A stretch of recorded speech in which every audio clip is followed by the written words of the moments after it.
예, 5월 16일 시황 브리핑 시작하겠습니다. CPI, 그러니까 소비자 물가 지수가 안도감을 주면서 매수세가 유입되면서 올라갔고요.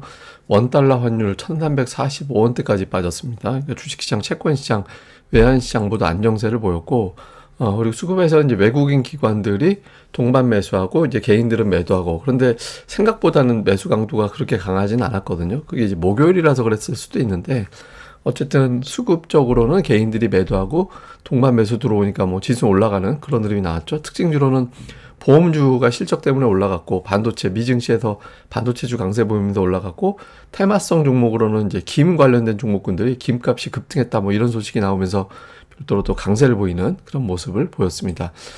우선 뭐 재료를 보면 소비자 물가 지수가 예상치 부합하는 수준으로 나왔잖아요. 뭐 전년 대비 3.4, 근원은 뭐 3.6 정도 나왔고, 그리고 특히 이번에 이제 물가가 어쨌든 그래도 예상치보다 높게 전년 대비 3%대를 유지할 수 있었던 거는 휘발유 가격 플러스 이제 주거 비용인데, 어쨌든 두 개의 데이터들도 좀 빠질 것 같다, 앞으로는. 그러니까 이게 내 집인데 만약에 이 집을 빌려줄 거예요. 그러니까 이 집을 제가 월세를 받는다면 얼마 받을 겁니까? 라고 물어보는 설문, 그 데이터인데, 이게 어쨌든 계속 내려가고는 있거든요. 그래서 이게 지금 내려가고 있어서 향후에 이 데이터가 계속해서 좀 떨어질 가능성이 높다. 이 점도 이제 주목을 하는 거죠. 그리고 이게 좀 특이한 게 뭐냐면 6팀으로 나눠가지고 6팀을 한 달씩 쭉 물어봐요. 그리고 1월에 물어봤던 팀을 다시 7월에 가서 물어보게 되는 그런 구조거든요. 그래서 6개월 정도 지나가게 되면 이 지표가 이제 추세를 뒤늦게 반영하는 그럴 가능성이 있는데, 그래서 아마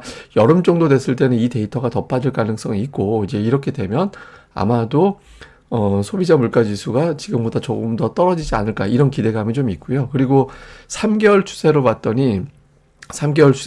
보는 추세선은 이제 꺾이기 시작했다. 아직 6개월은 뭐 완전히 꺾이지 않았지만 3개월 추세로 봤을 때는 이제 꺾이기 시작해서 소비자 물가 지수가 이제는 올라갈 걱정은 안 해도 되지 않나. 그러니까 이런 평가가 있고, 여기에 이제 또 그 클리블랜드 연은에서 제공하는 그 인플레이션 나우캐스팅이라는 데이터, 그러니까 지금의 어떤 데이터를 토대로 향후 2달 동안에 이제 물가 지표를 예상하는 그런 데이터거든요. 근데 지금 5월 데이터, 이게 6월에 발표되는 건데, 5월 데이터 같은 경우는 CPI가 전월 대비 0.1% 나올 수도 있다. 그리고 PCE 같은 경우도 0.12% 찍힐 수도 있다. 이렇게 전망이 되고 있거든요. 그래서 그러니까 물가 지표가 좀 안도감을 주는 그런 흐름이 나오면서 이제 우리 증시뿐만 아니라 아시아 증시가 대부분 다 올라가는 이제 그런 모습을 보였고, 여기 이제 또 소매 판매도 꺾이다 보니까 거의 제로였거든요. 그러니까 전달하고 별 차이가 없는 상황이 됐다라는 거는, 원래는 그래도 소비가 늘었겠지. 왜냐면 이제 똑같은 걸 구매를 하면 제품 가격이 올랐기 때문에 이 소매 판매는 늘어나게 돼 있거든요. 근데 이게 제로다라는 거는 비싸니까 이제 안 사기 시작했다라는 게 되는 거고, 이게 부정적으로 보면은 소비가 위축되나? 이렇게 이제 걱정이 되는데, 마이너스까지는 아니니까 뭐 그렇게까지 걱정은 안 하고, 인플레이션 꺾일 수도 있겠다. 그러니까 금리 내릴 수 있겠다. 뭐 이런 분위기로 끌어가게 된 거죠. 그래서 미국의 10년물 국채 금리가 51선 깨고 내려왔습니다. 이게 51선이 튕겨서 올라가는 그런 위치였는데, 깨고 내려오면서 4.3%대까지 보는 그런 모습이 나왔고, 원달러 환율도 굉장히 중요했던 게 1350원, 60원 요 라인이었거든요. 이 1350원, 60원 요 라인에서 외국인들이 현물이 주춤하고 선물이 매도로 바뀌고, 하여튼 이런 어떤 수급의 변화가 생겼던 자리였는데, 그 아래로 내려와서 이제 조금은 좀 다행스러운, 그러니까 오늘 달러에 대해서는 10개국 환율이 전부 다 안정이 됐거든요. 그래서 대부분 다 이제 이번에도 1,400원대가 또 피크였다. 이렇게 이제 평가가 되면서 금융시장이 전반적으로 좀 안정세를 보이는 이제 그런 흐름이 나왔던 것 같습니다.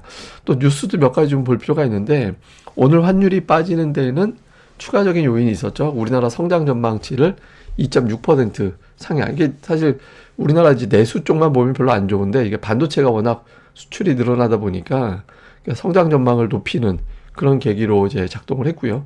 그 다음에 오늘 금융주, 특히 보험주가 강했잖아요.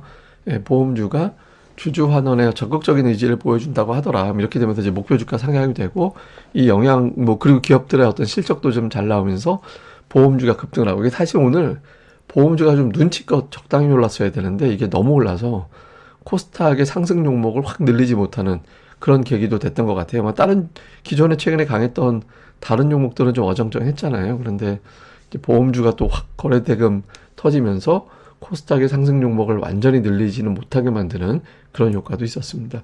그리고 오늘 이제 블룸버그 기사 보니까 좀 재밌는 기사가 나왔는데 그 노무라에서 이제 본 거예요. 그래서 금리에 대한 우려가 완화가 돼서 아시아 증시가 유리해졌다라고 이제 평가를 하면서 뭐 한국의 테크, IT 그리고 이제 AI 관련된 종목군들에 대해서 전망을 높이는 그런 계기가 됐다. 뭐 이런 취지의 기사였거든요. 그래서 뭐 미국의 금리가 완화가 되면 이제 아시아, 그것도 우리나라 같은 경우는 이제 IT 관련된 종목군들의 외국인들의 관심이 높아지나 보다. 물론 이제 노무라의 어떤 이제 분석이기 때문에 저게 대표성 있는 건 아니지만 어쨌든 이런 분석도 외국에서는 이제 보도가 나왔다. 이 정도로 보면 될 것 같습니다.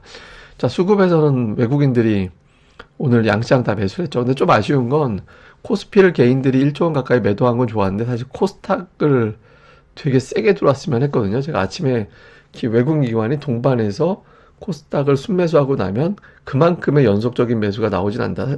오늘 조금 아쉬웠던 게 외국인들 한 1,000억 정도 사줬으면 코스닥이 굉장히 세게 올라갔을 텐데 뭐 그 정도까지는 아니었습니다. 그래도 뭐 어쨌든 외국인 기관 순매수한 것도 대단하긴 하죠. 그러면서 개인들이 오늘 1,100억 원에 가까운 현금을 확보했기 때문에 1조 1,000억 원에 가까운 현금을 확보했기 때문에 이건 이후에 이제 시장 조정 나올 때 조정 기간을 좀 짧게 만들어주는 그런 계기가 될 수도 있습니다. 다음에 종목으로 보니까 이제 외국인들은 바꿔치기를 했습니다. 삼성전자 팔고 하이닉스 사고 이렇게 이제 바꿔치기를 좀 했고 뭐 업종으로 보면 이제 반도체 관련된 종목군들의 매수가 있었고 그 다음에 자동차주 매수가 좀 있는 게 있었고 그 외에는 뭐 업종별로 좀 골라가는 보험주 좀 담은 거 외에는 이제 업종별로 골라가는 그런 모습을 보였고요.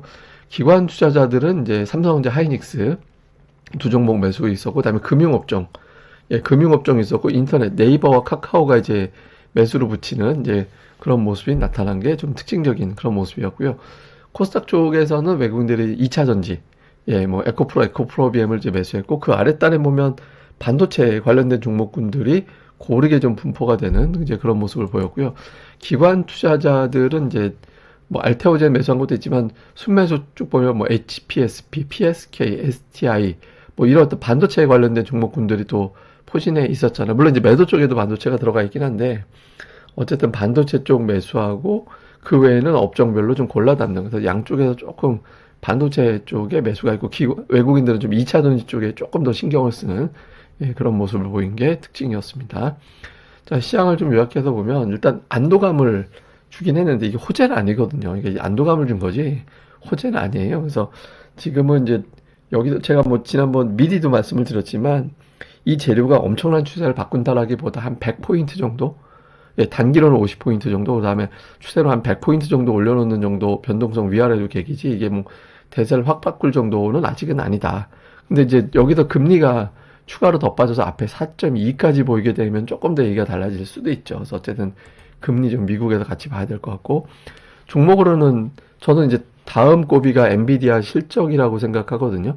다음 주에 엔비디아 실적이 나올 텐데 지금 최고가 근처잖아요. 종가 기준으로 거의 최고가 근처로 가서 이제 최고가 경신을 하는 흐름이 나오게 되느냐. 이게 이제 우리 증시 주도주 구도에서 굉장히 중요한 역할을 할 수 있기 때문에 특히 이제 엔비디아의 움직임을 좀 잘 봐야 될 것 같고 근데 삼성전자가 오늘 안 올랐거든요.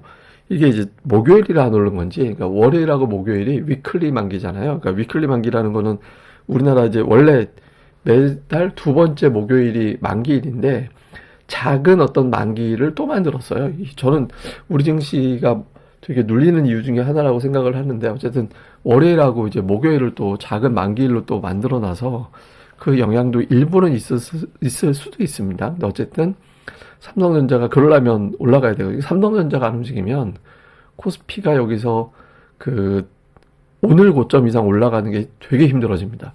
그래서 삼성전자가 여기서 계속해서 만들어지는지, 그 다음에 이제 특징주로는 뭐 앞서 말씀드린 대로 이제 반도체 보험, 김 관련주 뭐 더 있었습니다만 이제 대표적으로는 이제 그 정도로 보면 될 것 같습니다. 근데 여기서 이제 우리가 하나 봐야 되는 게 코스피가 ADR이 120에 근접했어요. 상승과 하락 종목수의 비율, 그게 이제 20일 평균선, 이걸로 보는 건데, 대략적으로 이제 이런 느낌으로 보시면 돼요. 그러니까 이제 120 정도 됐다 그러면 최근에 20일 동안 상승 종목수가 20% 정도 더 많았다. 그러면 보통 과열 그렇게 보고 80 밑으로 내려가면 과매도 보통 이렇게 보거든요. 근데 이게 지수를 의미하는 게 아닙니다. 그러니까 지수가 올라간다 내려간다 의미하는 게 아니라 상승 종목 수가 계속 많을 건지 아니면은 상승 종목 수가 조금씩 둔해질 건지 이거를 가늠하는 데이터거든요. 근데 지금 이 지표상으로는 상승 종목 수가 압도적으로 많은 날이 이어지긴 어려워요. 근데 이제 다음 주 초반까지는 ADR이 올라가는 사이클이고 다음 주 후반부터는 내려가는 사이클이라 이 상태에서 엄청나게 치고 가지는 않을 겁니다. 그렇다 그러니까 말 바꾸면 뭐 대단히 심각한 조정이 나올 거다 뭐 이렇게 볼 필요는 없는데 다만 이제 올라가는 종목과 아닌 종목의 차이는 좀 많이 날 것 같거든요. 그래서 좀 업종별 종목별 수급 동향 좀 잘 보시면 될 것 같습니다. 제가 지난번에도 한번 말씀드렸는데 ADR은 저기 네이버에서 고릴라 리서치 검색해 보시면 여기에 이제 공지에 ADR, PBR 지표라고 올려져 있는 거 있잖아요. 여기 보시면 저희가 만든 ADR 사이트가 있거든요. 그러니까 지금 여기 보시면 되니까 이걸로 참고해 보셔도 될 겁니다. 근데 어쨌든 이제 향후의 증시 코스닥은 좀 여유가 있는데 코스피 같은 경우는 조금 이제 종목 수가 일방적으로 상승 종목이 많은 날이 연속적으로 쭉쭉 나오기는 쉽지 않아서 차별화 장세를 조금 이제 고려해야 될 시기가 다가오고 있다. 뭐 이 정도로 보시면 될 것 같습니다. 예, 뭐 추가적인 내용은 제가 그때그때마다 내용을 정리해서 전달해 드리도록 하겠습니다. 예, 오늘 하루 또 잘 보내시고요. 저는 또 다음에 뵙겠습니다. 이 방송 구독하기, 예, 좋아요까지 꼭 좀 부탁드립니다. 감사합니다.